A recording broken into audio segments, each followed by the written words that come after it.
ಅವರು ಅದು ಜಾಕೆಟ್ ಹಾಕಿದಾರಲ್ಲ ಅದು ಡೀಸೆಲ್ ಬ್ರ್ಯಾಂಡ್ ಅದು ಸರ್. ಓಕೆ. ಸೊ ಹೊಸದ್ ಲಾಂಚ್ ಆಗಿದ್ದು, ಅದಕ್ಕೆ ನ್ಯೂ ಅರೈವಲ್ಸ್ ಅಂತ ಕರೀತಾರೆ. ಡೀಸೆಲ್ದು ಜಾಕೆಟ್ ಹಾಕಿರೋದು ಇದ್ರೆ ನೆಮ್ಮದಿಯಾಗಿರಬೇಕು ಅನ್ನೋ ಸಂಗಲ್ಲಿ 79,000 ರೂಪಾಯಿ ಇದೆ ಆ ಜಾಕೆಟ್, ಅದರ ಬೆಲೆ.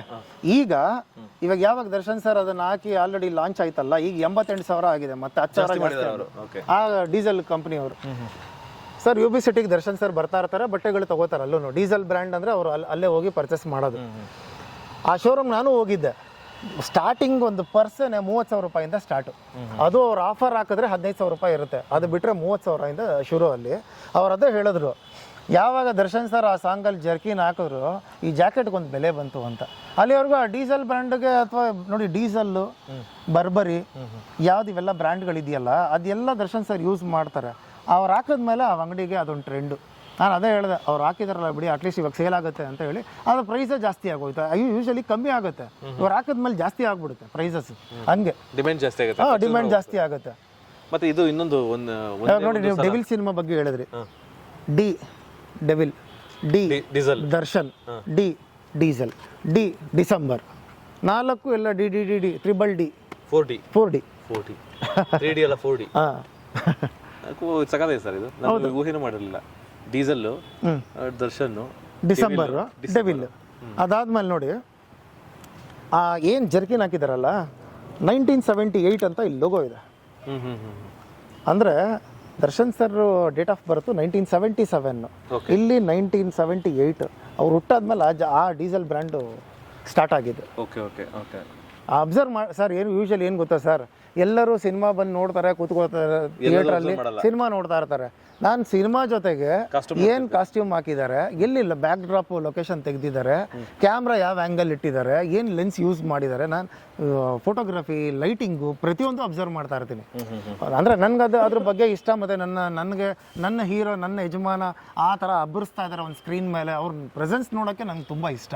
ರೀಲ್ಸ್ ಎಲ್ಲ ಮಾಡಿದ್ರೆ ಅನ್ಸುತ್ತೆ ನೀವು ಇದ್ರೆ ಸರ್? ಇಲ್ಲ ಸರ್, ನಾನು ಯೂಶಲಿ ರೀಲ್ಸ್ ಯಾವುದೂ ಮಾಡಲ್ಲ ಸರ್. ನಾನು ಇವತ್ತರೆಗೂ ಯಾರಿಗೂ ಮಾಡಿಲ್ಲ. ಒಂದು ಚಿಕ್ಕ ಮಗು ಒಂದು ಫಂಕ್ಷನ್ಗೆ ಹೋಗಿದ್ದಾಗ ಅವ್ರ ತಾಯಿ ಬಂದು, ಈ ಮಗು ದರ್ಶನ್ ಅವ್ರ ಅಭಿಮಾನಿನಪ್ಪ, ನೀನು ನೋಡಿದ್ರೆ ಒಳ್ಳೆ ದರ್ಶನ್ ಥರ ಕಾಣಿಸ್ತಿ ಅಂತ ನನ್ನ ಮಗು ನೋಡ್ಬಿಟ್ಟು ನಿನ್ನ ಹತ್ರ ಮಾತಾಡ್ಸಮ್ಮ ಅಂತ ಹೇಳ್ತು. ಒಂದೇ ಒಂದು ನನ್ನ ಮಗು ಜೊತೆ ರೀಲ್ಸ್ ಮಾಡ್ತೀನಿ ಅಂತ. ಇದಕ್ಕೋಸ್ಕರ ಕಾಟೇರ ಸಿನಿಮಾದು ರೀಲ್ ಮಾಡದೆ ಬಿಟ್ರೆ ನಾನು ಯಾವತ್ತೂ ರೀಲ್ ಮಾಡಿಲ್ಲ ಸರ್. ತುಂಬ ಜನ ಅದಕ್ಕೆ ಈಚೆ ಕಡೆ ಹೋದಾಗ ಹೇಳ್ತಾ, ಏನು ಗುರು ನಾನು ನಿನ್ನ ನೋಡೋದಕ್ಕೆ ನಮ್ಮ ಬಾಸ್ ಥರ ಕಾಣಿಸ್ತೀಯ, ಆಮೇಲೆ ನೀನು ಮಾತಾಡೋ ಸ್ಟೈಲು, ನಿನ್ನ ಬಾಡಿ ಲ್ಯಾಂಗ್ವೇಜ್. ಗುರು ನಾನು ಯಾರು ಶಿಷ್ಯ ಹೇಳು? ಅವ್ರ ಶಿಷ್ಯ ದರ್ಶನ್ ಅವರು ಒಂಥರ ನಮಗೆ ಬಾಸ್ ಇದ್ದಂಗೆ. ಸೊ ಇದೆಲ್ಲ ಆದಮೇಲೆ ಸರ್, ಈಗ ಅವರು ಫಸ್ಟ್ ಜೈಲಿಗೆ ಹೋದಾಗ ಸರ್ ಆ ವಿಷಯ ಕೇಳೋದು ನಿಮ್ಗೆ ಏನು ಅನಿಸ್ತು? ಯಾವಾಗಿದೆ? ಯಾಕೆಂದ್ರೆ ತುಂಬಾ ವರ್ಷಗಳಿಂದ ನೋಡಿದ್ದೀರಾ, ಅಂದ್ರೆ ಅವರು ಚಾಲೆಂಜಿಂಗ್ ಸ್ಟಾರ್ ಆಗೋದಕ್ಕಿಂತ ಮುಂಚೆ ನೋಡಿದಂಥ ವ್ಯಕ್ತಿ ನೀವು. ಹೌದೌದು.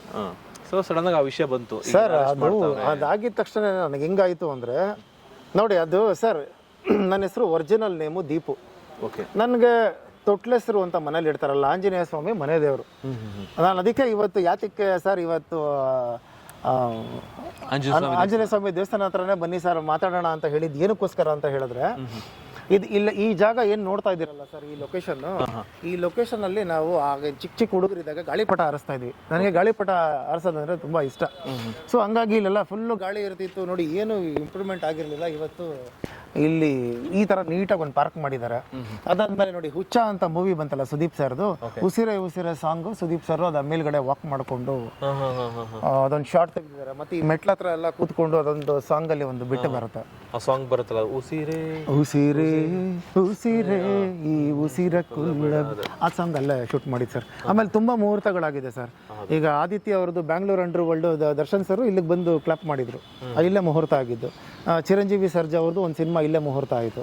ತುಂಬ ಸಿನಿಮಾಗಳು ಮಾಡಿದ್ದಾರೆ ಸರ್. ಮತ್ತು ಏನೋ ಒಂಥರ ಪಾಸಿಟಿವ್ ವೈಬ್ ಈ ಟೆಂಪಲ್ಗೆ ಬಂತು ಅಂದರೆ, ಸೊ ಹಂಗಾಗಿ ಅದಕ್ಕೆ ಇಲ್ಲಿಗೆ ಬಂದೆ ಸರ್.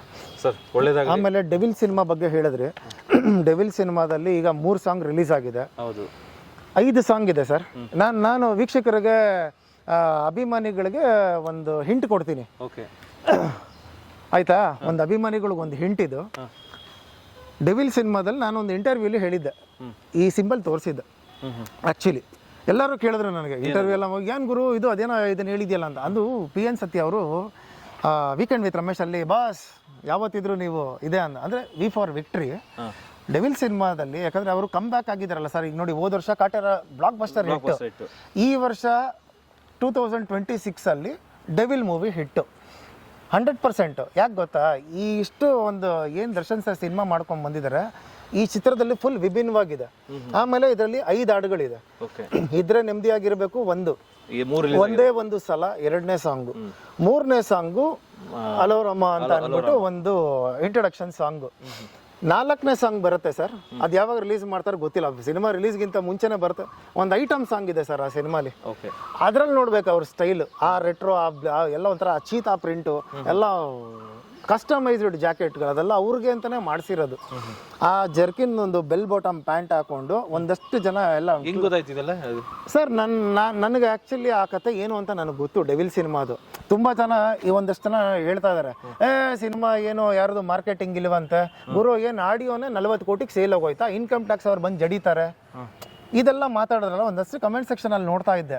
ಅದಕ್ಕೆ ನಾನು ಹೇಳ್ತಾ ಇದ್ದೆ, ಅಲ್ಲ ಗುರು, ದರ್ಶನ್ ಸರ್ ಸಿನಿಮಾ ಸ್ಟಾರ್ಟ್ ಮಾಡ್ತಾ ಇದೀವಿ ಅಂತ ಅಂದ್ರೆ ಆಡಿಯೋ ಕಂಪನಿ ಅವರು ಫಸ್ಟೇ ದುಡ್ಡು ಕೊಟ್ಬಿಡ್ತಾರೆ.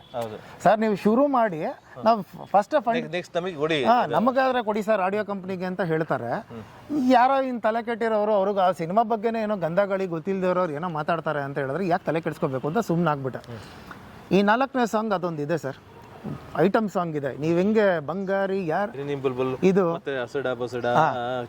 ಈ ತರದಲ್ಲಿ ಹೊಸ ವರ್ಷಕ್ಕೆ, ಆಮೇಲೆ ದರ್ಶನ್ ಅವರ ಹುಟ್ಟಿದಬ್ಬಕ್ಕೆ ನಾನು ಆಶೀರ್ವಾದ ಒಂದು ಮಾಡ್ತೀನಿ ಸರ್. ನಾನು ಯಾವಾಗಲೂ ಬ್ಲೆಸ್ ಮಾಡ್ತಾ ಇರ್ತೀನಿ. ಏನಂದ್ರೆ ಅವರು ಒಂದು ಸಿನಿಮಾ ರಿಲೀಸ್ಗಿಂತ ಮುಂಚೆ ಅವತ್ತಿನ ದಿನನೇ ಅವ್ರು ಬಂದರೆ ತುಂಬ ಒಳ್ಳೇದು. ಹೆಂಗಾಗಿ ಆರೋಪಿಯಾಗೂ ಅಲ್ಲ, ಅಪರಾಧಿಯಾಗೂ ಅಲ್ಲ, ನಿರಪರಾಧಿಯಾಗಿ ಬರಬೇಕು ಸರ್. ಅದನ್ನು ನಾನು ದೇವರಲ್ಲಿ ಕೇಳ್ಕೊತೀನಿ. ಇವತ್ತು ದೇವಸ್ಥಾನ ಮುಂದೆನೇ ನಿಂತಿದ್ದೀನಿ, ಆಯಿತಾ. ಇದು ಒಂದು. 2ನೇದು, ಇನ್ ಕೇಸ್ ಅವರು ಸಿನಿಮಾಗಿಂತ ಮುಂಚೆ ಅವರು ಬಂದಿಲ್ಲ ಅಂತಲೇ ಅಂದ್ಕೊಳ್ಳಿ ಸರ್, ಬಟ್ ಅವ್ರ ಆಚೆ ಬಂದಾದ್ಮೇಲಂತೂ ಮತ್ತೆ ಅದೇ ಡೆವಿಲ್ ಸಿನಿಮಾ ಅಲ್ಲಿವರೆಗೂ ರನ್ ಆಗ್ತಾನೆ ಇದ್ದು ಚಿತ್ರ, ಮತ್ತೆ ಚಿತ್ರಮಂದಿರಕ್ಕೆ ದರ್ಶನ್ ಸರ್ ಜೊತೆಲೆ ಸಿನಿಮಾ ನೋಡಬೇಕು ಅಂತ ಅಷ್ಟು ಅಭಿಮಾನಿಗಳು ಎಲ್ಲರೂ ಸೇರಿ ಅವತ್ತು ಬಂದು ಸಿನಿಮಾ ನೋಡಬೇಕು. ಅದು ಹಬ್ಬ, ಅವತ್ತು ಹಬ್ಬ. ಸಿನಿಮಾ ರಿಲೀಸ್ ಆಗ್ತಾ ಇರೋದು ಒಂದು ನಮ್ಮ ಖುಷಿ. ಏನೋ ಪೆರೋಲ್ ಮೇಲೆ ಕರ್ಕೊಬರೋ ಚಾನ್ಸಸ್ ಇದೆ, ನೋಡ್ಬೇಕು ಅದೇನಾಗುತ್ತೆ. ಅದೇ ಪೆರೋಲ್ ಮೇಲೆ ಬಿಟ್ರೆ ಇನ್ನೂ ಸಖತ್ ಒಳ್ಳೇದು ಸರ್, ತುಂಬಾ ಖುಷಿ ಪಡ್ತಾರೆ. ಯಾಕಂದ್ರೆ ಈಗ ಅವ್ರಿಗೂ ಒಂದು ಅನ್ನಿಸ್ತಾ ಇರುತ್ತೆ ಸರ್, ಈಚೆ ಹೇಗ್ ನಡೀತಾ ಇದೆಯೋ, ಇಲ್ಲಿ ನಾನು ಯಾವಾಗ ಆಚೆ ಕಡೆ ಹೋಗ್ತೀನೋ, ನಾನೇನು ತಪ್ಪೇ ಮಾಡಿಲ್ಲ. ಕನ್ಸ್ ಕಟ್ಕೊಂಡು ಒಂದು ಸಿನಿಮಾನ ಮಾಡಿರ್ತಾನೆ, ಸಿನಿಮಾ ಮಾಡಿದಾಗ ಹೆಂಗ್ ನಡೀತದೆ ಪ್ರಮೋಷನ್ಸ್, ಮತ್ತೆ ಇವ್ರಿಗೂ ಅಷ್ಟೇ ಅವ್ರ ಮೇಲೆ ಡಿಪೆಂಡ್ ಆಗಿ ಒಂದು ಸಿನಿಮಾ ಮಾಡಿರ್ತಾರೆ. ಹೌದೌದು ಸರ್, ಪ್ರೊಡ್ಯೂಸರ್ ಆಗ್ಬೋದು, ಡೈರೆಕ್ಟರ್ ಆಗ್ಬೋದು, ಅಲ್ಲಿರೋ ಟೆಕ್ನಿಷಿಯನ್ಸ್ ಒಂದು ಗಮನ ಇರುತ್ತೆ. ಆದ್ರೆ ನಾನು ನೋಡಿ, ಅಂದ್ರೆ ಅವ್ರು ಹೇಳ್ತಾ ಇದ್ರೇನೆ ನನಗೆ ಒಂಥರ ಇದಾಗ್ತಾ ಇದೆ, ಬೇಜಾರಾಗುತ್ತೆ ಸರ್. ಆ ಥರ ವ್ಯಕ್ತಿ ನಾವು ಆ ಥರ ಎಲ್ಲ ನೋಡ್ಬಿಟ್ಟು ಯಾವ್ದ್ರಿ ಇದು ಸರ್. ಹೆಂಗೆ ಗೊತ್ತಾ, ನೀವು ಒಂದು ಹೆಸರು ಮಾಡಬೇಕು, ಪಬ್ಲಿಸಿಟಿ ಆಗಬೇಕಂದ್ರೆ ಒಂದು ಸಿನಿಮಾ ನಟ ಆಗಬೇಕು, ಇಲ್ಲಾಂದರೆ ರಾಜಕೀಯ ವ್ಯಕ್ತಿ ಆಗಬೇಕು, ಇಲ್ಲಾಂದರೆ ಒಳ್ಳೆ ದೊಡ್ಡ ರೌಡಿ ಆಗಬೇಕು, ಇಲ್ಲಾಂದರೆ ಒಳ್ಳೆ ಸ್ಪೋರ್ಟ್ಸ್ ಮ್ಯಾನ್ ಪ್ಲೇಯರ್ ಆಗಬೇಕು. ಸಿನಿಮಾದವರು ಹೌದು ದರ್ಶನ್ ಸರ್ ಮೇಲೆ ಒಂದಷ್ಟು ಜನಕ್ಕೆ ಏನು ಈ ಮನುಷ್ಯ ಬ್ಯಾಕ್ ಸಪೋರ್ಟ್ ಇಲ್ಲದೆ ಬೆಳೆದು ಬಿಟ್ನಲ್ಲ ಅಂತ ಒಂಚೂರು ಮನಸ್ಸಲ್ಲಿ ಇದೆ, ನಾನು ಅಬ್ಸರ್ವ್ ಮಾಡಿರೋ ಪ್ರಕಾರ ಸರ್. ಅದಾದ್ಮೇಲೆ ಬಟ್ ಸಿನಿಮಾದವ್ರು ಏನೂ ಮಾಡೋದಕ್ಕೆ ಹೋಗಿಲ್ಲ.